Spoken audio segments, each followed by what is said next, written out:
Pithapuram election మాట్లాడదాం.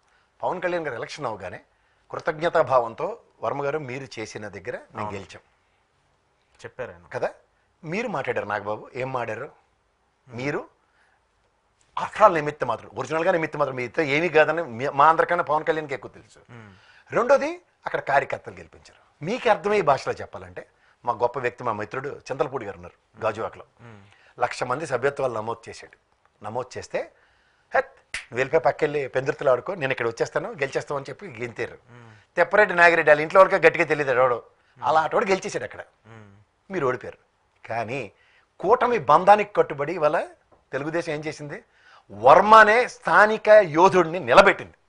నిలబెట్టి election రణతంత్రం అంతా అతనితో చూపించి మేము గెలుపుకు తోడ్పడింది.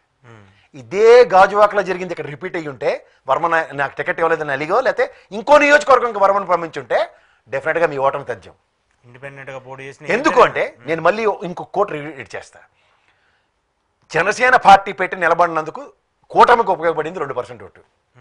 మీకు మీరు తీసిమార్ కావాలనుకుని నిలబడినప్పుడు మీకు వచ్చింది 5 నుంచి 6% ఓటు. ఇప్పుడు ఈ కూటమి 175 నియోజకవర్గాల్లో 6.77% మీ ఓటు బ్యాంక్. ఇది మీ సామర్థ్యం. అంచేత మీకు ఇంకోటి నాగబాబు గారికి బాగా అర్థం అవ్వాలంటే, మాట్లాడేసినంత మాత్రాన మీరేదో తోపులు అనుకుంటే మీకు అక్కడ ఉన్న వాళ్ళు భజన బ్యాచ్ ఉంటారు, వాళ్ళు ఒప్పుకుంటారు. కానీ నేను చెప్పి మీకు కౌంటర్ చూడండి, 21 మందికి 21 మంది 100% స్ట్రైక్ రేట్లో, మీకు నాకు తెలిసి 11-12 మంది తెలుగుదేశం నుంచి వచ్చిన వాళ్ళే. నేను ఎన్నోసార్లు చెప్పాను, 45 నియోజకవర్గాల్లో ఓడిపోయినా సరే తెలుగుదేశానికి ఎట్టి పరిస్థితుల్లో 30-35% ఓటు బ్యాంక్ ఉంది. మీది యాడ్ అయిందే తప్ప మీ వల్ల వాళ్ళు గెలిచారన్న దానికి ఏంటంటే, కూటమి అన్న నేపథ్యానికి మీరు ఒక బాక్రానంగల ఆనకట్లా ఉన్నారు కాబట్టి కూటమి ఏర్పాటు దాకా మీ రోల్ ఉందేమో, కానీ గెలుపుకి తెలుగుదేశం వల్ల మీరు గెలిచారన్నది ఇంకోసారి రిట్రీట్ అయ్యి చెప్పబడుతుంది. తెలుగుదేశం వల్ల వీళ్ళు గెలిచారు అంతే. కానీ నిన్న పవన్ కళ్యాణ్ గారు ఏం మాట్లాడారు, మనం నిలబట్టమే కాకుండా 40 సంవత్సరాల లెగసీ ఉన్నటువంటి ఒక పార్టీని నిలబెట్టామన్నారు కదా. నేను అదే చెప్తున్నా. నేను ఈ పర్సంటేజ్ ఎందాక చెప్పింది, దాని పైపచ్చి క్యాండిడేట్లు ఎంతమంది బార్టర్ సిస్టంలో సరఫరా చేసిన దగ్గర ఒరిజినల్గా మీ పార్టీకి ఎబిలిటీ లేదు. అదే మాటకి ఓ శివశంకర్ గారు, లేకపోతే బొలిశెట్టి సత్యనారాయణ గారు, లేకపోతే మీ దగ్గర ఉన్న అతిరథ మహారథులు గారు, మీరు హరిప్రసాద్ గారు నిన్న ఇంట్రడ్యూస్ చేశారు. ఆయన్ను ఇలాంటి వాళ్ళందరినీ 21 మందిని మీరు నిలబెట్టి గెలిచాం అని చెప్తే అది. అందుకని నిగూఢంగా మీకు భయం అన్నది ఉంది. ఆ భయానికి ఏంటంటే కూటమితో కాబట్టి, ఇప్పుడు మాకు జైపాల్ రెడ్డి గారు ఉన్నారు, క్లెచర్స్ మీద నడుస్తారు. ఆయన కూడా ఒకసారి నా కంఠంలో ప్రాణం ఉండగా నేను కాంగ్రెస్లో జాయిన్ అవ్వను అని రాసిచ్చి కూడా ఆయన మళ్ళీ ఏం చేశారంటే కాంగ్రెస్లోనే పెట్రోలియం శాఖ మంత్రి దాకా ఎదగడానికి ఓ రాజకీయ బాట వేసుకున్నాడు. ఎందుకు? పాలిటిక్స్లో అమీబాలు ఉంటాయి అండ్ మొఖాలకి మాస్కులు ఉంటాయి. అలా మాస్క్ తీసుకు అమీబా షేప్లో ఎలా కావాలంటే అలా మారిపోయి చేస్తే ఆవిడ కాదను. కానీ అపరిచితుడిలాగా ఎప్పటికప్పుడు సందర్భానుచితంగా సమయోచితంగా నేను అన్నది చంద్రబాబు నాయుడు గారి 40 years లెగసీలో మాత్రం ఆయన ఒక్కడికే చెల్లుతుంది ఐ అన్నది. కానీ నేనే అన్నది మీ ప్రస్థానంలో మీ రాజకీయ అరంగేట్లో పుష్కర కాలంలో ఎంటర్ అవుతున్నారు. కానీ 11 సంవత్సరాల అనుభవంలో 11కి కన్ఫైన్ చేశానని జగన్మోహన్ రెడ్డి గారిని వైఎస్ఆర్సీపీని అవహేళన చేసుకోవడానికి పెట్టుకున్న ఒక జింకి చిక్కం భజన సభ కింద దాన్ని అభివర్ణించాలి తప్ప ఆవిర్భావ సభ అని దాన్ని అభివర్ణించలేము. పైపచ్చి మీకు కాగితాలు రాసి ఇచ్చిన వాళ్ళు సారాంశం ఒకటి, కంటెంట్ ఒకటి, ఈ రెండింటినీ మీరు డెలివరబుల్స్లో 0. పైపచ్చి మీరు ఏమంటే దక్షిణాది భాషల మీద దక్షిణాది యొక్క హిందీ గురించి చెప్తున్నారు. మనం తెలుగులో కొబ్బరి బండలు తవ్వుతాం, ఇక్కడ కొబ్బరికాయ కొట్టివని. కర్ణాటక వెళ్ళి అడగండి, ఆడ పచ్చి బూతు మాటలు చెప్తాడు. అలాగే తమిళనాడులో హిందీ భాషకి విపరీతమైన నెగిటివ్ అర్థం ఉంటుంది. అంచేత వాళ్ళు కొన్ని కారణాలతో ఆ భాషని అక్కడ ఎంటర్టైన్ చేయట్లేదు. జాతీయ భాషల్లో ఇవాళ మీరు పార్లమెంట్లో కూడా మీకు ఎవరికీ అర్థం కాకపోయినా కనకమేళ్ళ గారిని అడగండి, ఇంగ్లీష్ మాట్లాడలేక డైరెక్ట్గా తెలుగులోనే మాట్లాడడానికి ముందే పర్మిషన్ తీసుకుంటారు. యాక్సెప్టెడ్ 15 లాంగ్వేజెస్ ఉన్న దగ్గర రెండో లాంగ్వేజో మొదటి లాంగ్వేజో నీకు ఒక స్టేట్ టెరిటరీలో ఆప్షన్ ఉంటుంది. అలా యాక్సెప్టబిలిటీ ఉన్న తమిళ లాంగ్వేజ్ అలాగే మన తెలుగు లాంగ్వేజ్లకి కన్సిడరేషన్స్ ఆర్ మోర్. డెఫినెట్గా ఇక్కడ మాట్లాడాలి, మనమే మాట్లాడాం కదా గతంలో చెప్తున్నా. సో దీని గురించి అవగాహన కావాలి. చదువుకుంటే అవగాహన వస్తుంది, చదువుకోలేదు కాబట్టి. ఎందుకంటే ఏ భాషల్ని ఏ ప్రాతిపదిక మీద ఆప్ట్ చేసుకోవచ్చు అన్నది మనకు తెలుస్తుంది. In case Hindi you doesn't want, you have an option of Sanskrit. అసలు సాంస్క్రిట్ ఎక్కడ ఉంది? నేనైతే ఇప్పటిదాకా స్కూల్స్లో కావచ్చు, ఇప్పటిదాకా పవన్ కళ్యాణ్ గారు వచ్చారు కదా, ఇప్పుడు చాలా ఎన్ని గవర్నమెంట్ స్కూల్స్లో సాంస్క్రిట్ వస్తుందో నాకు ఇప్పుడే తెలియదు.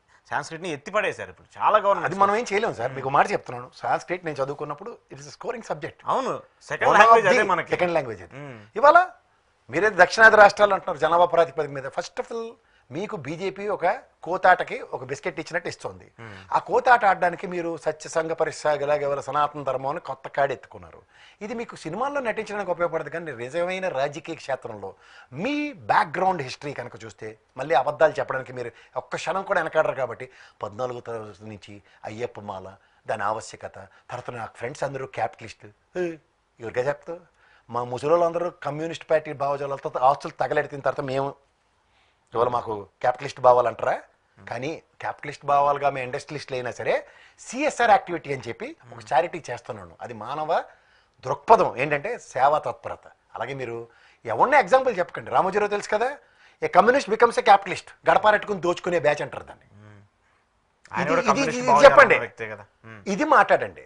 ఇది వెనక భజన కాబట్టి మీరు మాట్లాడలేరు. అంటే ఫ్రెండ్స్ కమ్యూనిస్టులు క్యాపిటలిస్టులు అంటే వెనకెళ్తే మా ముసలి అందరూ వాళ్ళే వందల ఎకరాలు తగలబెట్టి మమ్మల్ని రోడ్డు మీద పెట్టిన బ్యాచ్ అదంతా కమ్యూనిస్ట్ బ్యాచ్లను ఆదర్శాలు వల్లించి ఇవాళ మేము మా కాయ కష్టాలతో రక్త మాంసాలు దారిపోసుకుని ఓ ఇండస్ట్రీ పెట్టుకుని దాంట్లో సిఎస్ఆర్ యాక్టివిటీతో మేము చారిటీలు చేస్తున్నాం. దీనికి క్యాపిటలిస్టులు మాత్రం దయించి ఏది పడితే అది నెరేటివ్స్తో అబ్రివేషన్స్తో దయించి చెప్పమాకండి. సేమ్ ఇవాళ మీరు ఇంకోటి ఏంటన్నారండి,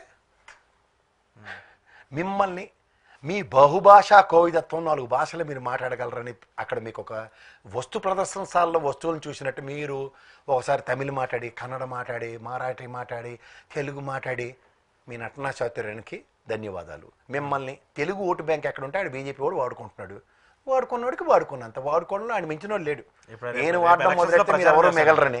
ఇవాళ తమిళనాడు ఎలక్షన్స్ ఉన్నాయి కాబట్టి మేము అక్కడ తెలుగు బ్యాంకు ఓటు బ్యాంక్ ఉంది కాబట్టి వాడడానికి డిసైడ్ అయ్యారు. దానికి మీరు ఇక్కడ మాకు ఆంధ్రప్రదేశ్లో దయించి నటించకండి.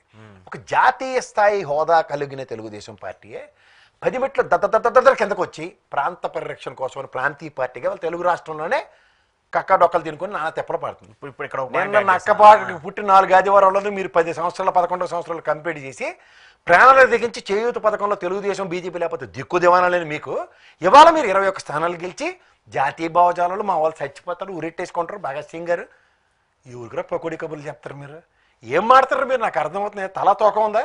జాతీయ పార్టీ హోదా సంతరించుకుని మీరు గెలడానికే ముక్కుతో మూలుగుతో 2 ఎంపీలు గెలిచారు. మీ వల్ల జాతీయ ప్రభుత్వం అంటారు. సరే, ఇక్కడ ఆంధ్రప్రదేశ్ నుంచి గెలిచిన వాళ్ళతో జాతీయ ప్రభుత్వం నిలబడింది, నేను కాదంటలే దాని. కానీ మీకు జాతీయ భావాలండి. అసలు మీ పార్టీలో ఉన్న వాళ్ళకి మీరే సముచిస్తాను ఇవ్వకుండా వాళ్ళు అక్కడ బార్టర్ సిస్టంలో తెలుగుదేశం నుంచి అధికారం కోసం మీరు రండి, మనం ఇస్తాం, మీరు మేము అమ్మ నాన్న తమిళ అమ్మాయి సినిమా ఆట ఆడుకుంటాం. మీరు సడన్గా దీంట్లోంచి మీరు ఒక సర్వసంగ పరిత్యాగుల్లా మాట్లాడి ఏదో సనాతన ధర్మ పరిరక్షకుల్లాగా అబద్ధాల మాటలు. అలాగే రాజకీయ క్షేత్రంలో ఈ మీరు తప్ప ఇంకెవరికీ 40 సంవత్సరాలు లెగసీ ఉన్న తెలుగుదేశం పార్టీకి ఏంటి తెలీదు. మీరు క్షణక్షణం భయపడుతున్న వైఎస్ఆర్సీపీ జగన్మోహన్ రెడ్డి అంటే మీకు ఏం మాడుతుంటారో మీకు